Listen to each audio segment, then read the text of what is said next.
It is 4 p.m. We're bringing developing news. And the stories behind the headlines. This is Storycon. I'm Regina Lay. I'm Ed Lingao. Some stores are watching this Monday, September 29. The PNP confirms that the Mandaluyong court has issued an arrest warrant against former PCSO General Manager Garma and 4 other people. This is over the 2020 killing of PCSO Board Secretary Wesley Barayuga and the shooting of his driver in Mandaluyong City. The case is non-bailable. The last known whereabouts of Garma was in Malaysia, where, according to the DOJ, she was supposed to have met with ICC representatives to testify against former President Rodrigo Duterte. The Independent Commission for Infrastructure, or the ICI, has recommended the filing of criminal and administrative cases against Ako Bicol Congressman Zaldy Co and several public works officials. That's over the 289.5 million peso flood control project in Nauhan, Oriental Mindoro. The Commission's interim report to the Ombudsman cites possible violations of the Anti-Graft and Corrupt Practices Act, the procurement law, the Code of Conduct for Public Officials, malversation, and falsification of documents. Today, September 29, is the deadline set with the House leadership for Co to return to the Philippines. Former PNP Chief General Rodolfo Azurin Jr. has been appointed Special Advisor and Investigator of the Independent Commission for Infrastructure.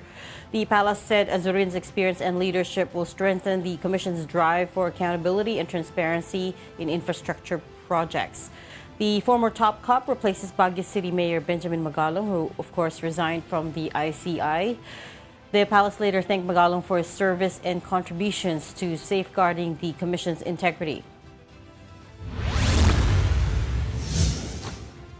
And Senate President Tito Soto clarifies that amendments or insertions made during Senate budget deliberations are part of the regular legislative process. He lamented that the issue of ghost and substandard flood control projects has unfairly cast doubt on all types of amendments. Soto assured the public that the Senate will introduce reforms in the 2026 budget to promote transparency, accountability, and greater people's participation. The statement comes on the heels of Senate President Pro Tempore Ping Lacson's revelation that almost all senators had insertions for the 2025 spending period. And joining us today is Storycon's resident political pundit, or what do we call him this time? Animal, Ronald Llamas. Pundit at large because he's not here. Anong background mo? Para ka na sa photo me. Alam ko sasabihin. Update mo naman yung reference mo, Bok. Mukha siya na sa photo me. Mukha siya magde-testify. You look like you're in a court somewhere. Abi, inaalas ka. Naka-photo me daw. Actually, wala na nakakaunawa ng photo me. Okay, my apologies. Sa Philippine Star pala siya. Ayun, nagbe-blend tayo. Now we're all blue. We're blending into the background. Okay, since you mentioned Ami, also from the Philippine Star, let's bring in Editor-in-Chief Ami Pamintuan. Oh, naka-blue din. Oo nga eh. Hi everyone, happy Monday. What a blue Monday. Lakas ng araw. Ang araw-araw kanina, bigla na naman umulan ngayon. Talagang gustong magalit ng tuloy-tuloy mga tao. Baha na naman daw doon, no? Many parts of Metro Manila. Malakas ang ulan kanina. Malakas sa Pero pag nasa kuweba ka, hindi mo mararamdaman yung lakas ng ulan. Pag nasa kuweba ka. Parang may gusto ka na sabihin. Kaya nga, sabihin mo na lang straight. Ano ba yon? What is it? What do you want to say, Mr. Llamas? Kailan ba ako nagsabi ng straight?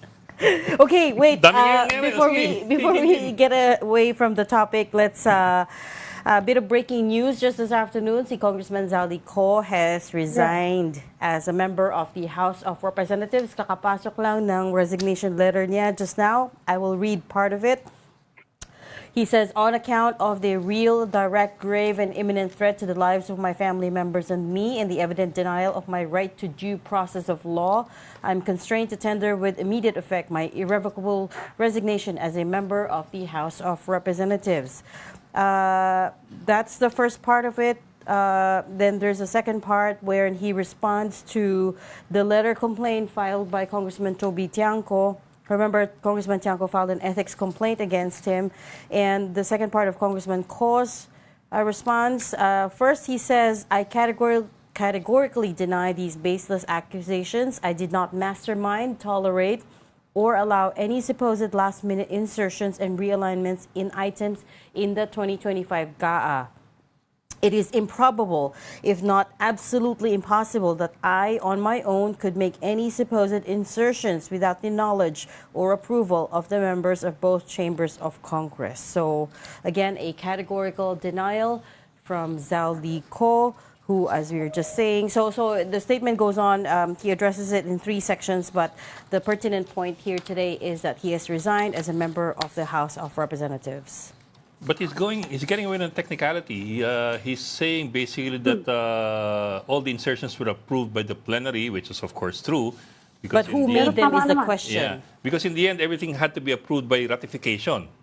So whatever insertions were made in the small committee or in the BICAM were eventually, of course, approved in plenary through the ratification process.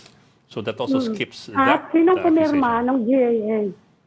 Yeah, and yun nga. And also, he pointed out na pinirmahan mo ng GA ng Pangulo. So, sa huli, inaprubahan. Although we know that... Hindi siya umuwi, pero, ayan, nag-resign. Ang pumalit sa kanya is Antonio Gardina. As, the head of the party? Sa ako Bicol Party List Representative. Yes. So, ang tanong dyan, kapag ganyan hindi ka na gobyerno, hahabulin ka pa ba ng... Meron kasing record tong ombudsman natin na pag nagre-resign, ayaw nang habulin. Well, technically, accountable pa yun, Bok. Kasi these are acts that were supposed to have been done while in office. So, while in office, if you follow the law, then the law can and should still go after. Follow the law. Yeah. That's a big tinatanong ko condition. lang yan kasi, remember, yung ghost employee sa monetary board, nung nag-resign, wala na, nakalimutan na ng mundo. Sabi ng Malacanang, ombudsman. Naglaho na parang multo. Sabi ng Kaya monetary ghost board, employee. hindi na namin mahahabol dahil nag-resign. Tanongin niyo ang Malacanang. Tinanong ang Malacanang, sabi ng Malacanang, it's up to the ombudsman.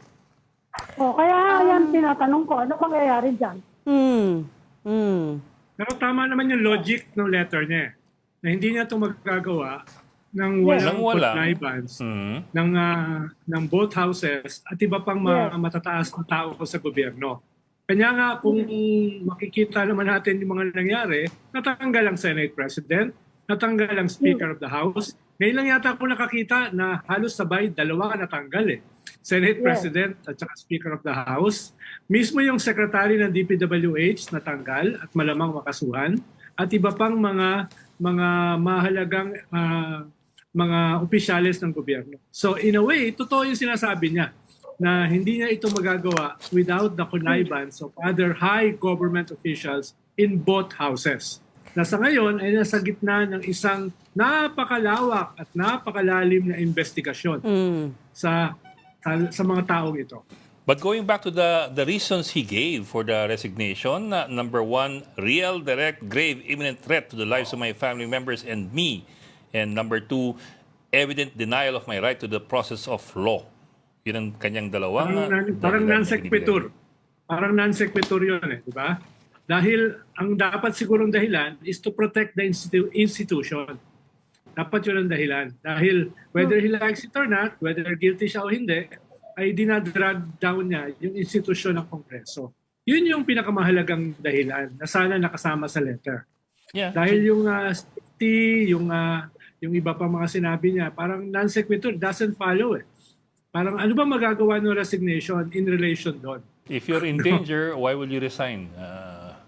Diba? Saka if you want due process, bakit di ka umuwi dito and face the charges against you? Well, Ano ka mag-due process kung nandiyan ka abroad? that part seems to have been addressed by his letter. Clearly, he doesn't believe that he's going to get due process here. Yun yung second reason yan, right? Evident denial of my right. You're not getting due process and then you cannot get due process. Anong gagawin natin? Diba? Parang may echo yung audio ni Ami. Mamimili ka, you either face the court for due process or paano siya mabibigyan ng due process wala siya rito? Ami, baka ma-fault Dito nga sa Storycon, wala akong due process Is that right? Kaya nag-zoom ka na lang because you're not getting due process here. Grabe siya. Due process. Ano naman due process? Lagi na lang guilty. Lagi na lang guilty. The other big story over the Wait, weekend. sorry. Before we close off this Zaldy Co resignation, there's a paragraph here na I'm sure you guys, especially Ronald, will find interesting. Sabi niya, I deny that my family and I indulge in extravagant or ostentatious displays of wealth in the eye of the public. Our lifestyles have not changed from before I became a public official up to now. My wife and children keep away from the media, and they certainly do not display what we own to the public.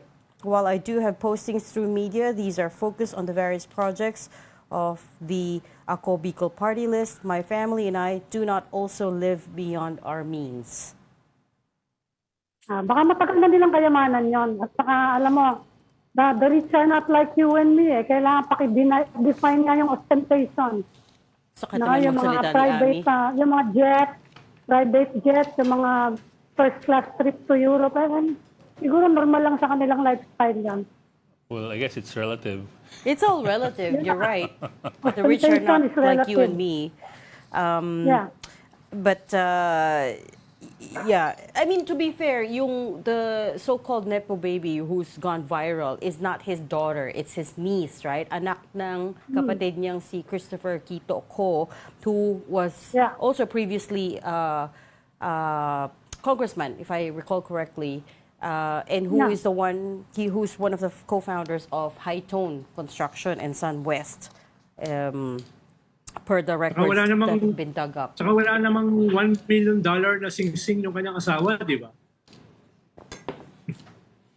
Versus who? Okay, Bok, but next question is, so how do you get him home? He doesn't want to come home kasi nga may threat to the life. Well, he's on the Interpol Blue Kapareho din ni, Notice. Sino yung kinuha natin sa Timor-Leste? Yeah. Well, he's Kasi on the Ami, Interpol. mukhang yung letter niya, sinaset yung predicate na hindi muna siya babalik. Oo nga. Yeah. May threat to his life But he's on the Interpol Blue Notice now. So it's, since there are It's a watch notice. charges filed against him, it's up to the authorities if they will elevate that to a red notice. Red. Right? So, Pwede na siyang anuhin ngayon dahil under investigation. correct. Pero kung may resources ka, you can stay hidden for quite a while. Ang problema ko kasi wala akong resources eh. Kung may resources ako, hindi na rin ako makikita. Akala ko dahil mong safe house. Di ko Ang sabi ko sa, di problema ba? ngayon, yung mga ang dami kasing Pilipino all over the planet, Yes. inuunan siya wherever he goes eh. Correct. Kaya nga. Oo. Yan ang problema niya ngayon. Yeah. So even Nowhere to now, hide. may mga screenshots going around on social media showing that he's due to come back to Singapore in early October.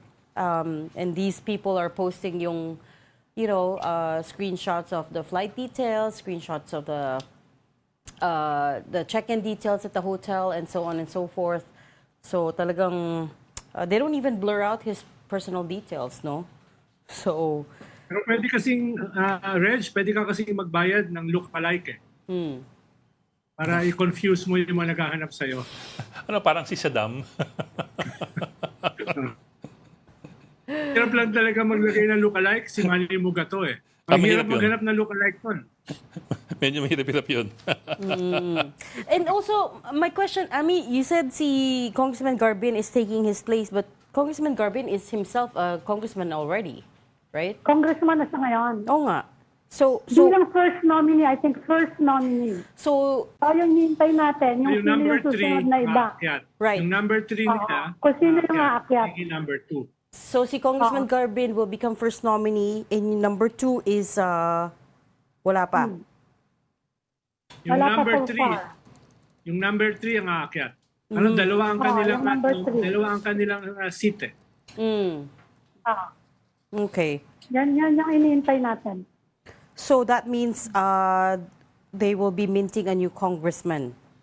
Okay, ang number 1 was Zaldy Co, number 2 was Garbin, number 3 was is John Franz Norberto Joselito Almario Chan. Aba, ang pangalan. Yan ang magiging yan yung susunod Yun ang na aakyat. congressman. Siya yung magiging congressman. taking Second over nominee, Garvin's oo. position. They have options naman kasi if the third one gives way to the fourth one gives way to Yeah, that's true. They can always It's do not. that. Up to the party yata yan. Yeah. Basta may meron sila dapat na tao doon. Sampu yung nasa list. Oh, 10. Kung halimbawa, yung siyam ay sasakitan tiyan at hindi na makakabalik sa Kongreso, yung ika-10 pwedeng umakyat. Hypothetically speaking, right? Okay, sorry, Bok. You wanted to move on to the next No. item. It's actually the same issue. Eh. Si Magalong over the weekend, well, of course, everybody knows he resigned nung Friday from the ICI. Nung weekend kasi naglabas siya ng statement saying na recent developments have, I'm paraphrasing, cast doubts on the independence of the ICI. So meron siyang pitik. Yung ano yan, yung press con ni Claire Castro. Oh. Kasalanan yan, tanong kayo ng tanong kasi. Tinatanong tungkol dun sa tennis court sa Baguio. Kasalanan niya ng media. Laging kasalanan ng media yan. Hindi. Si Ami lang. Si Ami lang. Siyempre, standard answer naman yung kay Claire, no, na kapag may ganyan, di titignan natin, iimbestigahan, medyo sumama yata yung loob niya. Nagpadala siya ng meme kanina. Kanina nga, minura ni Marcoleta yung isang nag-i-interview sa kanyang media. Ay, oh. Anong station na to? Bakit daw, Ronald? Ha? Nagpaliwanag na daw siya. Wala siyang kinalaman. Bakit kinukulit pa siya? Hindi. Ano daw? Yung wife daw is an independent director of the insurance company that insured or that provided the bond for for the Diskaya project. Company. Independent naman daw. Napikon. So may back and forth sila. Rinig yung mura niya. But yung si Marcoleta has been arguing, the family's been arguing na independent director yung wife na si Edna Marcoleta and therefore hindi siya, I don't know, organically part of the company. Ano ba? Is that how it works? Ano ba yan? Tama ba yung argument na yan, Ronald? Yeah. Well, ang ibig sabihin ng independent, hindi siya organic do sa company. Correct. Usually kasi ang board of director, nanggagaling sa company yung mga director, di ba? Minsan kumukuha sila ng outside do sa company, pandagdag para siya yung tinatawag na independent. Pero some are more independent than others. Yung iba ay kinukuha para masigurado na boboto pa rin in favor of the company. No? Kaya may voting rights pa rin siya. Tama ba yun, Reg? Well, may voting rights pa rin even if you're an independent director. May voting rights. May voting rights talaga. Not voting rights for the in relation to the operations of the day-to-day operations of the company. So, for instance, these independent directors can't vote on, say, okay, do we give a contract to such and such company, right? And as Ronald said, not all independent directors are equal. Some are more independent than others. We don't know any situation doon. The point, I think, the larger point remains that he didn't disclose these. Right? Kasi yung insurance company that's in question, I think that was Stronghold and Milestone Guarantee, they insured one of the projects that have been proven to be a ghost project by both Secretary Vince Dizon and Senator Ping Lacson, which is yung flood control project in Sitio Dique, Nauhan, Oriental Mindoro. But what does that mean? When they insured the project, that means that they are supposed to be held liable. They're supposed to pay up in case the project fails or does not push through? In case may band yung mga mga proyekto na yan eh. Halimbawa, masira in 5 years, babayaran yan. Parang warranty. No? It's called a surety bond, yes. So parang warranty. So this insurance company is supposed to pay up in the event that something goes wrong with the project? Yes.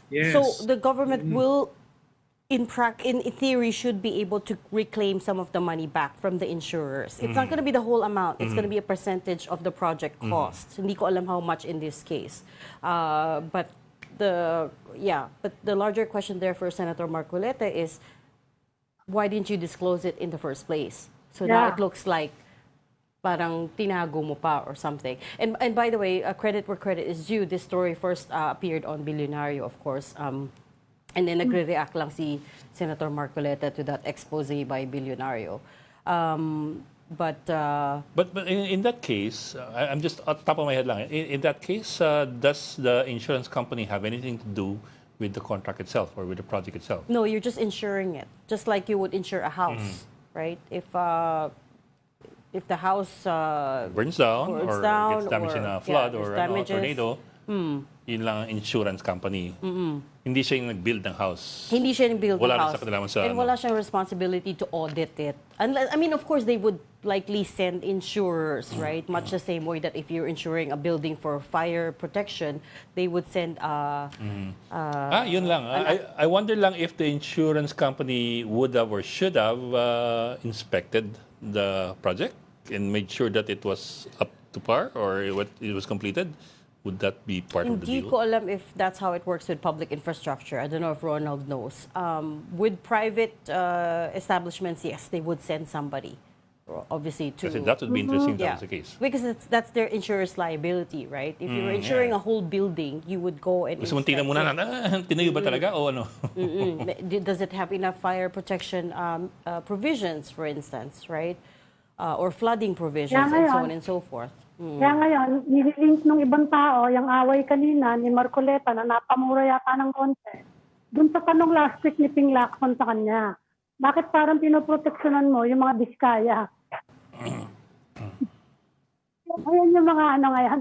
Talagang ano eh. Siguro kaya ayaw i-open yung ICI. Ano lumalabas eh. Lalo na, si Montulfo, nilabas more than a week ago. Nabasa mo yun, yung kanyang article? Yung sinabi niya na si Marcoleta daw ay nabigyan daw ng alleged na pera ng 150M para dalhin sa witness protection ng mga diskaya. Yun yung sinasabi niya. That was more than a week ago. At ang hiningi daw niya ay mas yung malaki away pa. nun nila ni Ping, di ba? Oo. Over yung witness protection for the diskaya. Yes. Kaya But just be clear po that's from kaya nung Montulfo. binanata ni Ping Lacson si Marcoleta, yun yung context. Ba't mo dinidepensahan yung mga diskaya? Yun yung shadow nung column ni Montulfo. Kaya nagkapikunan. Si Simon, kaibigan niya ng mga Duterte, Okay. May matitira pa ba sa tao na? Okay, so the third big breaking news today is Senator Chiz Escudero giving a privileged speech at the Senate about an hour ago when plenary started. Paano ko ba summarize to, Bok? Basically, he took off the Tawag na gloves. si Martin. Yes, he took off the gloves and declared an all-out war with former Speaker Martin Romualdez. Kasi this privileged speech was all about bakit hindi kasama si Martin Romualdez dito, right? So sabi niya, inungkat ang issue of campaign donation against him, Chiz, bakit ako lang ang inimbestigahan, right? So he also questioned, which is curious, in his speech as well, it sounded like he didn't know that bawal ang campaign donations from government contractors. It certainly sounded like that. Ang paliwanag niya, Reg, ay hindi naman daw crime na tumanggap. Ang may crime daw yung nagbigay. It is very Yung much... doni. Na ang alam ko, hindi ganun yung kaso. The Omnibus Hindi ganun Election yung- Code is very clear on that, and he's a lawyer. Yes. Right? He came from, if I'm not mistaken, UP. So somebody who graduated from UP should know that, right? I'm just... Like, Taga-UST. You would think. Malinaw naman yung Omnibus Election Code, and honestly, it's not that long. Pero po kasi if you take it from the statements made so far by Cabinet Chairman Garcia, his focus has been on the contractors. I know, which is why we've been pressing him. Not on the Politicians. donees, the donors ang pinupuntira niya. So, yun. Let's take a look nga ito, Section 95. Okay, you take a look. I'll continue the rest of my summary. So, Chairman Salita Garcia na sa atin, UP. di ba? Di ba sinabi sa atin ni Chairman Garcia, actually, medyo gray area yan. At kung pupunta daw sa kanila, ang posisyon niya, yung contractor sa yung may-ari, pareho. Parehong liable. Correct. Yeah, correct. So, Yan ang sabi niya. coming back to Senator Chiz's privileged speech today, he also took offense at former DPWH Sec Roberto Bernardo name dropping him. Sabi niya, this is all selective justice and mob justice. Senators are being thrown off the cliff while the real perpetrators are getting away. Mukhang nilalaglag na daw si Congressman Zaldy Co at the moment, and suddenly a name that he called it he who cannot be named and is now being voiced out loud, which is Martin Romualdez. Senator Chiz even played a short video clip of people chanting Martin Magnanakaw, believe it or not. He played that short video clip at the privileged speech today. Bakit daw nawala? After Bryce Hernandez said ang laman ng computer niya ay puro congressman, not senators, bakit daw nawala yung interest to find the rest of the other names? But when the lawyer said there were 6 senators, everybody was going, going wild, guessing who these are. So he feels like it's a witch hunt. He says, are we truly for accountability or merely offering sacrificial lambs? He says he will, and he is already talking to his lawyers, and he will file charges. But again, he kept coming back to the point about bakit walang kasamang congressman sa investigations and wag daw sundan ang script ni Martin Romualdez. There's only one person behind this, and he says that's Martin Romualdez. So it was a very inflammatory, highly charged, privileged speech by Senator Chiz Escudero today. Banggit niya yung sing-sing. Wala. No mention of that. Hintay pa natin yung reaction naman ni Congressman Romualdez, kasi pwede din naman sa mag-privilege speech. Pero ang problema kasi sa ganyang klaseng framework, Reg, ay parang nahuli ka nag-jaywalking. Ang depensa mo, ba't yung iba nag-jaywalking hindi naman ako, hindi nahuli? Yeah. Parang gano'n eh. Yeah. You're right. Kasi, Parang whataboutism. oo. Because he kept coming back to, bakit ako lang? Bakit ako lang ay inimbestigahan? Bakit it's just my name that's being dropped? Bakit, yun nga. So for instance, with the, his point, he made the point about the 6 senators. And remember, guys, dito nag-umpisa yun sa Storycon, when his lawyer... Kasalanan ninyo yan. Yes, when his lawyer, Attorney Fortun, Raymond Fortun, told us there were at least 6 senators that will likely be implicated based on the evidence from Bryce Hernandez's computer. That made the news, that made a lot of headlines, right? So people online started making memes of making posts about guessing who the rest of these 6 senators are. But then a few days later, Bryce Hernandez himself disputed that. Sabi niya, mas maraming congressman ang laman ng computer niya. I don't think any of the media outlets, eased up on that story, right? We were still looking and reporting it as we should. Hindi naman nawala yung interest. I'm not sure where Senator Chiz is getting that idea na nawala na yung interest after sinabi ni Bryce na it was mostly congressmen and not senators in his computer. So we kept reporting it, we kept at it, we kept chasing congressmen, we kept chasing all of these names, every single name that's come up, we kept chasing them for answers. Pero wala eh. Nobody is talking. It's very hard to get the district representatives to talk at this point. Ang focus kasi sa House, kay Zaldy Co. Ang focus sa House kay Zaldy Co. Although yun na nga, yung witness ni Senator Marcoleta, whatever you say about them, meron ding mga naniwala, di ba? In fact, nagrereklamo na yata yung ibang tao sa kampo niya. Bakit daw pinapatulan yon? Yeah. Wait, we've just finished cutting up a soundbite of Chiz. Take a listen. Kung kayo ay kakampi ni Martin Romualdez, pues sumunod kayo sa gusto nila. Una, maniwala kayo sa mga sinasabi ng testigo niya na nagtuturo lamang sa mga senador. Pangalawa, ibuhos niyo ang galit niyo sa Senado at ng mga senador at palayo kay Martin at sa mga congressman.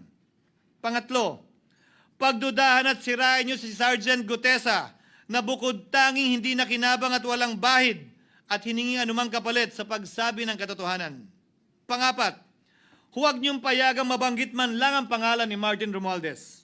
Panglima, huwag niyong payagang ipatawag si Martin Romualdez sa anumang investigasyon.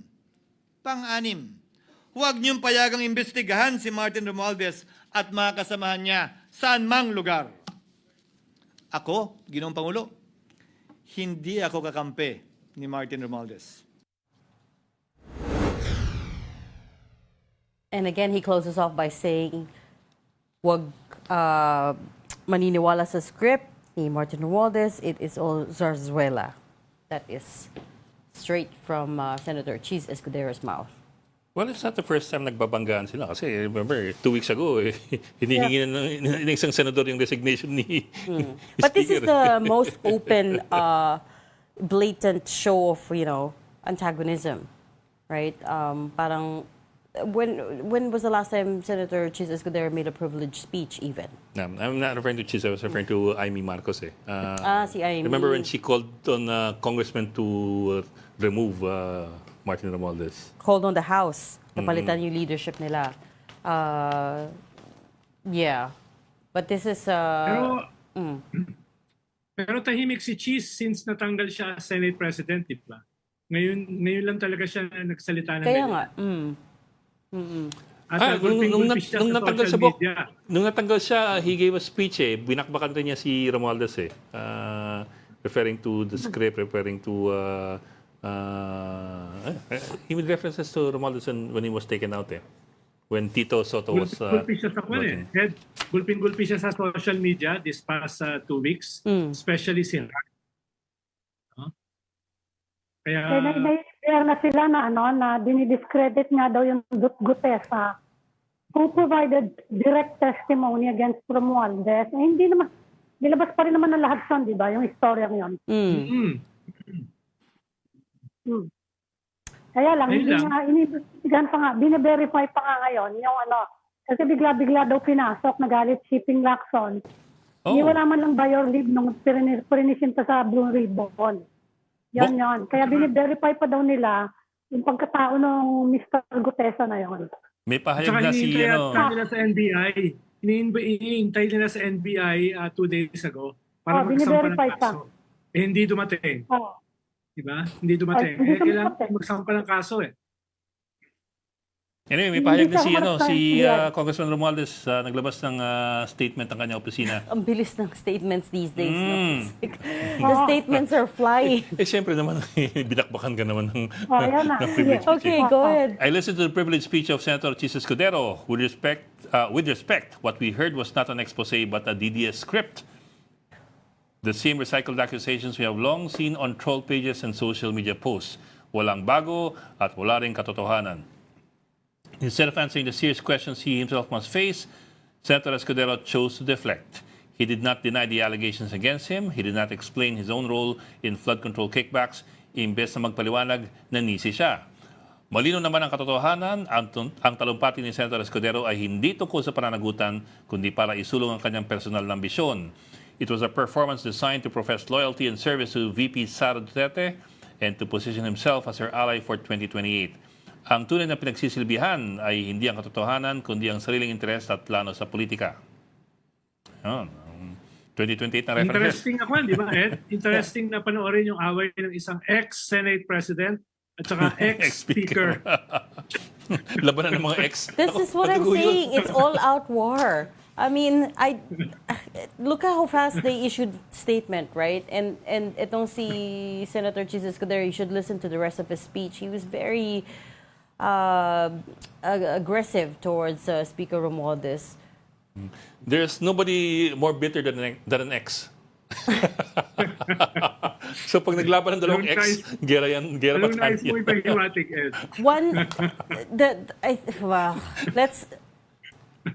Parang, okay, may line here about deflecting, and that may be true. But let's not forget that they both presided over the 2025 GAA, over the 2025 Sila budget. nakapirma doon Both of them signed off on Sila it. yung naging casualties. Both of them.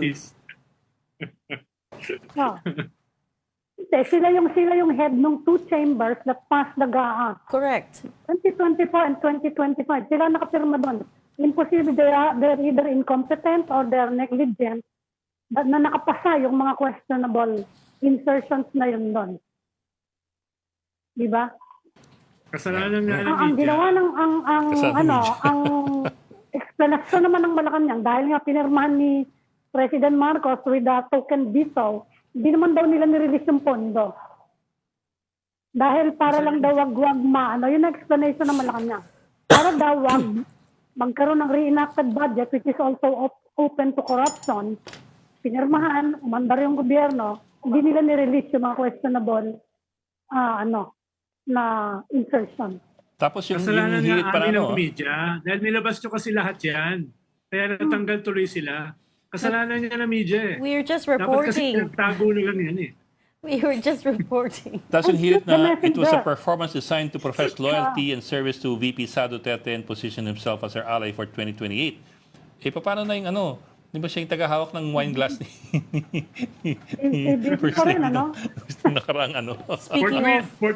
Speaking of VP Fort Duterte, by the way, she visited some senators today after they approved her budget for 2026, the OVP budget, I mean.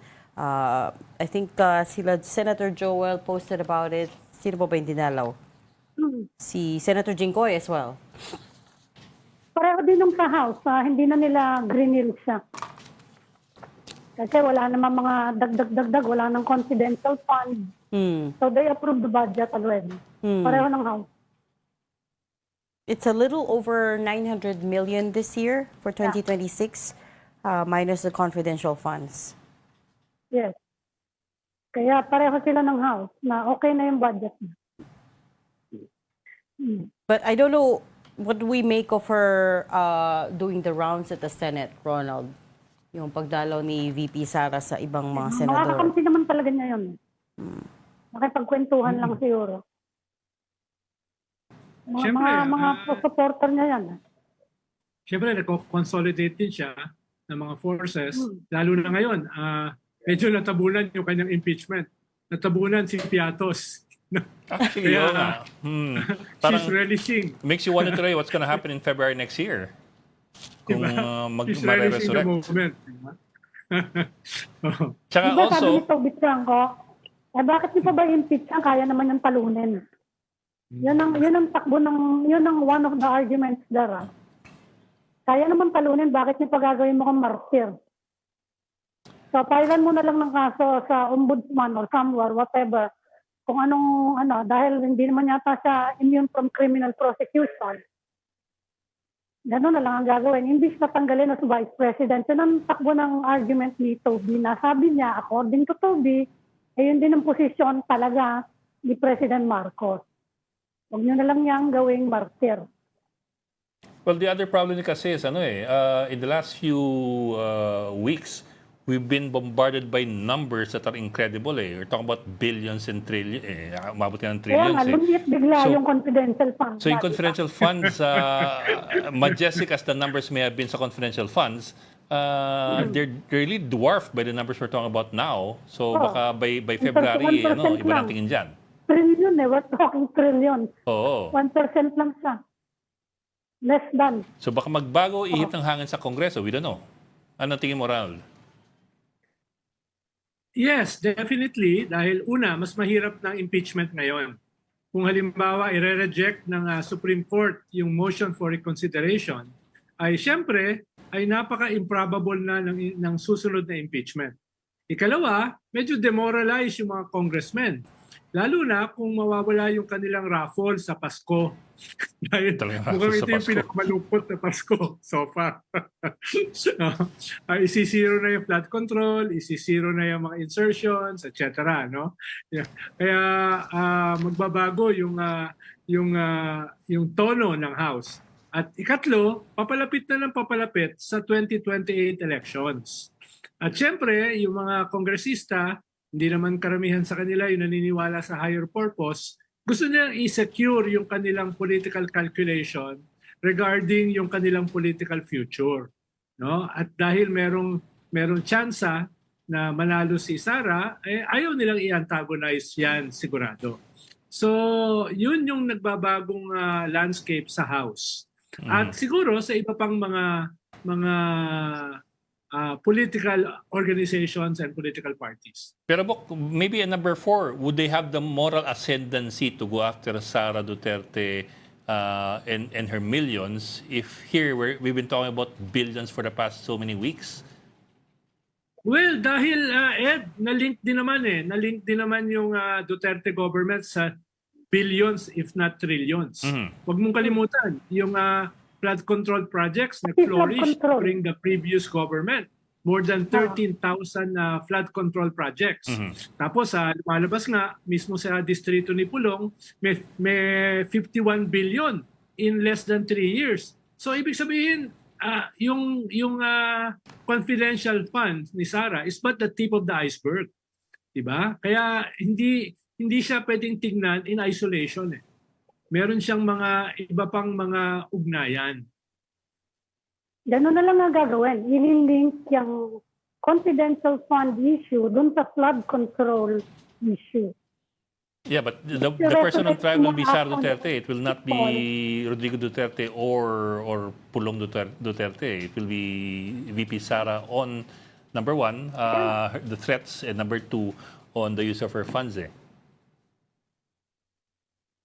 We're talking about 2028 na, di ba?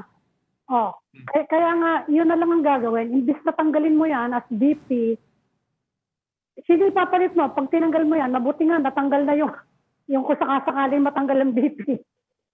Yung mga pagpipilian, medyo nabawasan yung ano. Isang tanong dyan eh. Pag inimpeach mo yan at tinanggal mo yung VP, sino ipapalit mo? Noon yun, noon. I'm talking about before. The situation before. Actually, the president can choose whoever, di ba? Yeah, parang gingo na Pero case. normally, meron kang Sa VP eh. Walang line of normally, may succession. hierarchy ka namang susundin, di ba? Halimbawa, dati si Gingona. Yeah, ito gingo na. Yeah. Ay, Kaya teka, nga, sino nga may papalit mo? Bok, Sa teka. mga senador, sino pagpipilian mo? Seguro ng konti, we've been talking about the Duterte's anyway already eh. Yung nangyari daw sa The Hague, ano yun? All these reports coming out from the VP side that the former president was found unconscious and that he was not, and the medical issue was not supposedly addressed kagad or they were not informed about it kagad in real time. Ang problema, Ed, maraming mga fog eh. Medyo foggy eh. Kung maalala mo, last week may naglabas ng balita na parang iga-grant na yung interim release. Yeah, Hindi naman that proved totoo to be yun. false. Diba? So, tapos may lumabas din na kwan daw na hindi daw capable ang presidente na humarap. Sabi nung dalawa niyang anak, okay naman siya. Tapos ngayon, nagbabackpedal uli si Sara na, may problema nga. Naging issue rin yung pagdalaw nung ambassador natin sa Netherlands. So, kailangan natin tingnan ano ba talaga nangyayari. Kunin natin yung official na statement ng ICC. Dahil, syempre, yung objective ng defense ay i-cloud yung issue para doon sa kanyang kliyente. No? Kaya yung lumabas sa Manila Times, parang malabo eh. No? Kung pag tinawagan mo yung ICC, iba yung kanilang sinasabi. Yeah. And the other thing about it is, we know for a fact that there was a consular check last week, right? Di ba nagka-issue nga yun because VP Duterte also issued a statement about it saying that It's also putting her father in danger. yeah, the fact that they did a consular check on him without informing the family. And we also now have confirmation that it was the officials from the Philippine Embassy at The Hague that visited former President Duterte at the detention center. The statement from the DFA reads, "This is in line with its functions under the Vienna Convention on Consular Relations and relevant Philippine laws to protect the welfare of all Filipinos. And this is a duty of all Philippine Foreign Service posts and is no different from what the DFA does for other Filipino citizens who are in detention abroad." So hanggang dyan lang yung official statement, but we also know for a fact that they had not flagged any medical concerns at that time. Did not mention anything.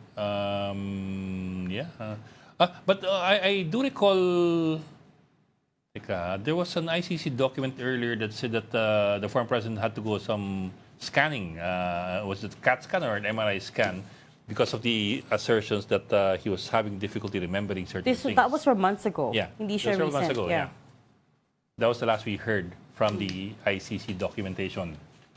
But I think our problem so far is we're relying on he said, she said kasi we're not getting any information from the ICC. I think it's also a privacy issue. So in the meantime, we're stuck with with information comes from partisan groups. Sigurado ko lang, Ed, walang interim release. Yun lang naman ang basis ng mga yung claims na yan about his health condition. It's a basis for the petition for interim release. So pag hindi pinayagan ng ICC, ibig sabihin wala siyang sakit na that will require his staying outside the ICC prison. But it's also a very emotional issue, Boka. I mean, if they play it up like this and the ICC rejects the petition for interim release, baka marami magalit. Because it is an emotional issue Kanino naman magagalit? Because it's an emotional issue for... Kanino magagalit sa ICC? Magagalit sila lang. Sige nga. Actually, mga tao. kasi yung physical, iba yung mental eh. Halimbawa, kung may sakit ako, gusto ko magpagamot sa ICC dahil advance yung medical facilities nila. Yes. Of course, this is the Netherlands we're talking Ngayon, about. ibang usap kung ako ay depressed. Kung ako ay depressed, tatawagan ko si Manny Mogato para matanggal yung aking depression. Kahit sa mental health, Europe is, I think, very advanced. Kahit sa mental health issues, kasi sabi nila cognitive decline, di ba? Napaka-advanced ng Europe. In fact, you go to Europe to get treatment for cognitive problems. Exactly. Pero kung dati ka presidente na sinasamba ka ng lahat, tapos nakulong ka ngayon, matidepress ka talaga. Diba? Lahat naman na nakakulong, mayroong I'm sure nagsasabi. Sino ba natutuwang nakakulong? Okay. Exactly. Let's coming back to something else. So Vice President Duterte gave a short press conference after her budget hearing earlier today. Dinagdagan pa niya. May bago na naman angle. She alleged that former House Speaker Martin Romualdez also received kickbacks from illegal gambling.